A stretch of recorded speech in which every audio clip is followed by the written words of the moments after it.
नमस्कार साथियों, स्वागत है आपका बैंक के 24 यूट्यूब चैनल पे। बहुत बहुत साथियों, ये हफ्ता पूरा उथल पुथल बार रहा।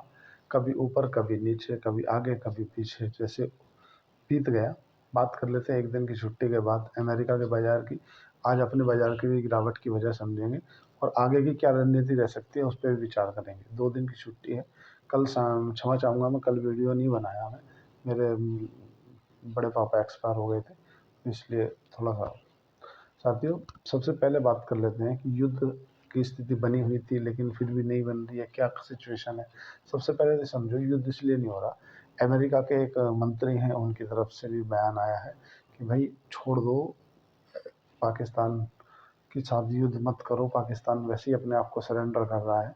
यूएन, यूनाइटेड नेशन जो है वो भारत के से रिक्वेस्ट कर रहा है कि प्लीज़ पाकिस्तान के साथ मतलब युद्ध मत करो। पाकिस्तान रोड पे आ जाएगा। पाकिस्तान अल्टीमेटली ना, पाकिस्तान की जो सिचुएशन है बहुत ख़राब है।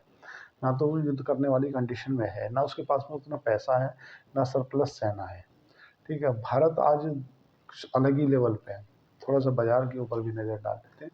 जितने भी बड़े बड़े लीडर्स देश हैं ना, सभी लीडर भारत से रिक्वेस्ट कर रहे हैं कि आप जैसे कि उसने पहले ही बोल दिया था कि भारत 36 घंटों में हमला कर देगा, भारत ये कर देगा, भारत वो कर देगा। तो भारत ने अभी एक तरह से पोस्टपोन सा कर दिया कार्यक्रम कि यार अब हम युद्ध नहीं करते। क्या कर दिया, एक कारण ये भी हो सकता है कि भारत की क्या है ना, सरप्राइज देने की आदत है कि यार अब तो सब ओपन ही हो चुका कि भारत युद्ध करेगा, भारत युद्ध करेगा, इसलिए अपन नहीं करेंगे।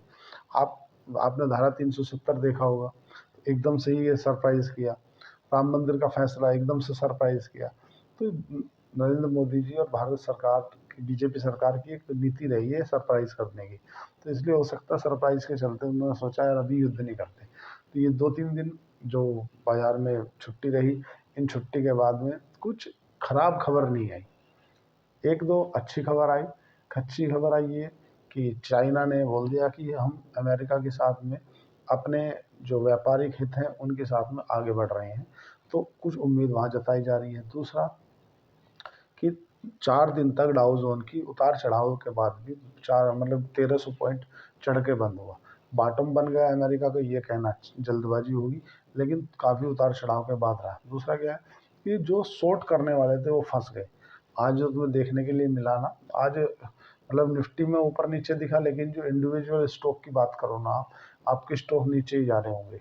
और जो पूरे इंडेक्स की बात करोगे तो पूरे इंडेक्स में आपको दिख रहा होगा यार, कभी देखो ना, एक बार को 24,500 के ऊपर पहुंच गया था। फिर 24,000, मतलब 200-300 पॉइंट तो ऐसे हो जा रहा था, मतलब नॉर्मल लग रहा था। ये सब वोल्टिलिटी होती है, जितना भी विक्स की वोल्टिलिटी बढ़ती है तो उससा होता है। बात कर लेते हैं जीएसटी कलेक्शन की। साथियों, जीएसटी कलेक्शन रिकॉर्ड हाई पे आया, 2,40,000 करोड़ रुपए का जीएसटी कलेक्शन आया, जो कि काफ़ी बेहतर है। यूएस की तरफ से जो चाइना की ट्रेड को लेकर के तनातनी थी, वो सब कुछ कम होती नज़र आ रही है। हमारा रुपये को लेकर एक अच्छी खबर है। रुपये 84 पे आ गया, मतलब हमारा 88 पे चला गया था। 4 रुपया रुपया मजबूत हो गया। तो रुपया हमारा मजबूत होने का कारण है कि बाजार में कहीं ना कहीं जो एफआईआई हैं उनको बाजार के अंदर अच्छे वैल्यूएशन नज़र आ रहे हैं। उसी का नतीजा है कि कल की अगर बात करें तो कल एफआईआई ने 4,500 करोड़ की खरीदारी की, और उसके अगेंस्ट में जो डीआईआई है ना, डोमेस्टिक इंस्टीट्यूशनल इन्वेस्टर, उन्होंने जो है 1,800 करोड़ की खरीदारी की। एफआईआई और डीआईआई अभी ताल से ताल मिला के चल रहे हैं। अभी अगर पिछले दिनों की बात करें तो ये सब दूसरी बार हुआ है, मतलब अप्रैल में और मई में 2 महीने में लगातार एफआईआई ने खरीदारी की है। ऐसा दिसंबर के बाद से मौका अब आया है। हमारा रुपया भी 84 पे आ गया है 88 से। थोड़ा सा जो है ना कि अनसर्टिनिटी बनी हुई है युद्ध को लेकर के। लेकिन अगर आप डिफेंस शेयरों में देखोगे ना, तो डिफेंस शेयरों में मूवमेंट नज़र आ रहा है। मैं किसी स्टॉक को खरीदने या बेचने की रिकमेंडेशन नहीं दे रहा, पर मेरे को ऐसा लग रहा है कि जो डिफेंस सेक्टर है ना, उसमें चाहे आप मजगाउड हो, चाहे आप कोचिंग शिपयार्ड हो, चाहे मैं किसी पर्टिकुलर कंपनी को खरीदने के लिए नहीं बोल रहा, चाहे हिंदुस्तान एरोनॉटिकल हो, चाहे भेल हो, बीएल हो, ये सब ये डिफेंस से रिलेटेड स्टॉक हैं। चाहे पायरेट डिफेंस हो, कृष्णा डिफेंस हो, जितने भी डिफेंस से रिलेटेड स्टॉक है ना, अब उनमें फिर से मूवमेंट नज़र आ रहा है। ये तो रही। अब आगे क्या है ना कि एफआईआई लगातार डीआईआई की जो खरीदारी है ना, ये बाजार का जो माहौल है ना, वो सुधार रही है। पिछले अब जनरली किसी भी महीने का जो पहला हफ्ता रहता है वो बाजार के लिए अच्छा रहता है। बस थोड़ा सा वोलेटिलिटी के कारण बाजार में दिख रही है। नहीं तो आज 24,500 के ऊपर खुला भी है, लेकिन जब तक 23,800 के नीचे नीचे की ओर डिसाइसिव ब्रेक नहीं करेगा ना, तब तक हम उसे ये नहीं कह सकते कि मतलब निफ्टी में वीकनेस है। वीकनेस नहीं है। जब तक ऊपर की ओर 24,800 को ब्रेक नहीं कर लेगा, तब तक हम ये नहीं बोल सकते कि अच्छा रिकवरी के संकेत दिख रहे हैं। वॉलेटिलिटी बनी हुई है, और अभी जब तक 24,800 को ब्रेक नहीं कर ले, तब तक आप डिसाइसिव ये ना मान ले कि बाजार में पॉजिटिविटी हो गई है। हाँ, जो लॉन्ग लॉन्ग टाइम के निवेशक हैं, जो एफआईआई हैं, जो डीआईआई हैं, वो अच्छी कंपनियों में, फंडामेंटल मजबूत कंपनियों में माल उठा रहे हैं, इसमें कोई दो मत नहीं है। अच्छी खबर एक और आई है। अच्छी खबर ये आई है कि जो ऑटो के आंकड़े हैं ना, ऑटो सेक्टर के जो कंपनियों के आंकड़े हैं, वो काफ़ी मजबूत आए हैं, अनुमान से काफ़ी बेहतर आए हैं। एक जो अमेरिका के जीडीपी का आंकड़ा है वो घट के आया है। अब अमेरिका के जीडीपी का आंकड़ा घट के आया तो वो अच्छी खबर क्यों है, आप सोच रहे होंगे। क्योंकि देखो 0.1% से जीडीपी का आंकड़ा घटना, उससे सीधी सी उनके, देखो जो बड़े जानकार हैं, जो फाइनेंस को समझते हैं ना, वो जो इकोनॉमिस्ट है ना, वो उन्होंने पहले बता दी थी इस तरह की नीतियों से जीडीपी पर इफेक्ट पड़ेगा।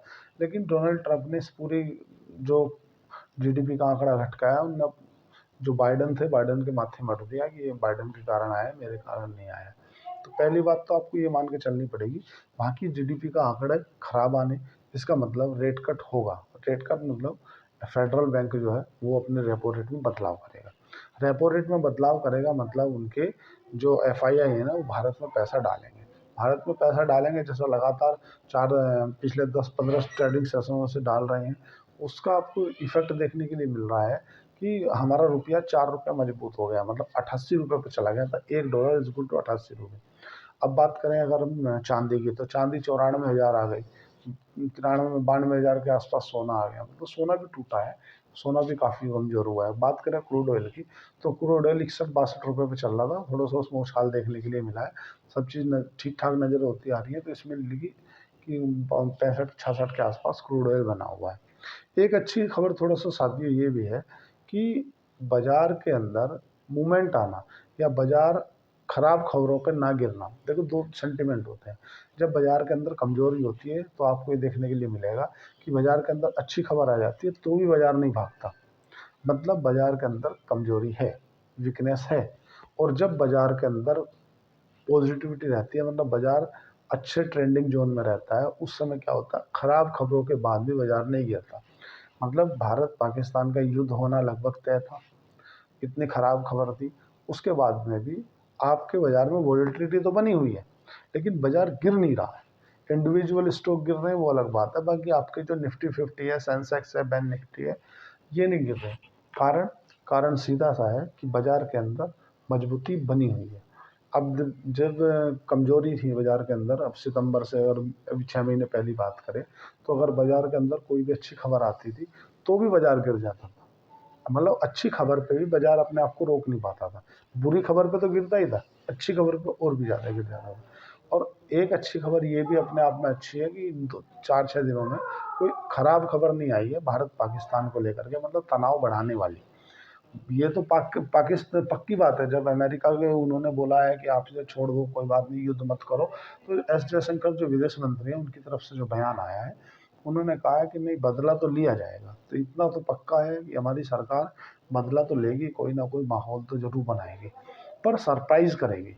सरप्राइज मतलब जैसे अभी वो बिल्कुल रेडी है कि भारत युद्ध करेगा, भारत हम पे हमला कर देगा, ये कर देगा, वो कर देगा, ऐसा भी कुछ नहीं करेगी। जब वो अस्वस्थ हो जाएंगे, हो सकता है तब करें, या ऐसा हो सकता है कोई ऑपरेशन टिक्का जैसा भी चला रखा है, चुन चुन के हिसाब लिया जाएगा। आप जितने बड़े लीडर्स हैं ना, उनकी बातों को देखो तो उनकी बातों से आपको लगेगा कि हाँ, ये कुछ ना कुछ करने के मूड माहौल में है। पर चूंकि पूरा अमेरिका, यूरोपियन यूनियन, जो यूनाइटेड नेशन, जो बड़े बड़े देश हैं, वो सब देशों को खतरा है कि कहीं ऐसा नहीं है कि भारत पूरा पीओके के चक्कर में एक अलग से देश बलूचिस्तान बना दे, पीओके कब्जा ले, पाकिस्तान को एकमात्र 2-4 जिलों जितना ही छोड़ दें।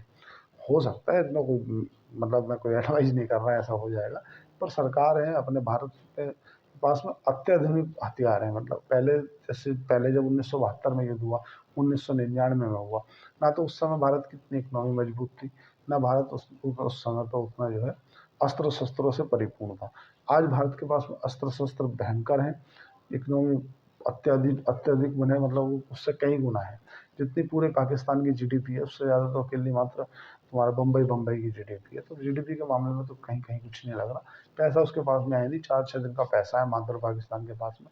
एक चीज़ आपको मान के चलनी पड़ेगी कि अभी भारत सरप्राइज देने के मूड में है। अभी तो युद्ध टलता सा नजर आ रहा है। अभी ऐसा नहीं है कि कोई सेंटिमेंट है। अभी हो सकता है कुछ जिन्हें एनआईए इन्वेस्टिगेशन कर रही है उनमें क्या पाती है, उसके बाद क्या होता है। लेकिन अच्छा ये है, दो चीज़ें हैं कि जब तक 24,800 को ऊपर की ओर डिसाइसिव ब्रेक नहीं करे तब तक बाजार में अच्छी पॉजिटिविटी नहीं है। 23,800 को नीचे की ओर ब्रेक नहीं करे तब तक बाजार में वीकनेस नहीं है। बाजार अभी कंसोलिडेशन जोन में चल रहा है। और ये नहीं मानो कि आप जो फंसे हैं वो शॉर्ट करने वाले फंसे हैं, लॉन्ग करने वाले अभी नहीं फंसे। अगर युद्ध जैसे हालात बनते हैं, अब युद्ध होगा नहीं, क्यों? कारण कारण ये कि पूरा ऑल ओवर विश्व जो है ना भारत के ऊपर रिक्वेस्ट की बौछार सी लगा रखा है कि भाई पाकिस्तान पे युद्ध मत करो, पाकिस्तान पे युद्ध मत करो। अब इतना भारत भी समझता है कि इतनी प्रैक्टिस डिटिक्स हो गई ना कि पाकिस्तान की पतलून गीली हो गई है। उनके जो दूरसंचार मंत्री है उनकी ये स्थिति है कि रात को 2 बजे वो खड़े होकर प्रेस कॉन्फ्रेंस करते हैं कि अगले 24 से 48 घंटों में भारत हम पे हमला कर देगा, और कर भी सकता है। देखो भारत के अंदर क्या है ना कि जो हमारे बड़े बड़े लीडर्स हैं ना उनकी सरप्राइज देने की जो आदत है ना वो उनको एक अलग लेवल पे पहुंचाती है। जैसा भी कुछ होगा मैं आपको अपडेट दे दूंगा। आज के लिए इतना ही। चैनल को लाइक करें, सब्सक्राइब करें, कमेंट करें। धन्यवाद, थैंक यू।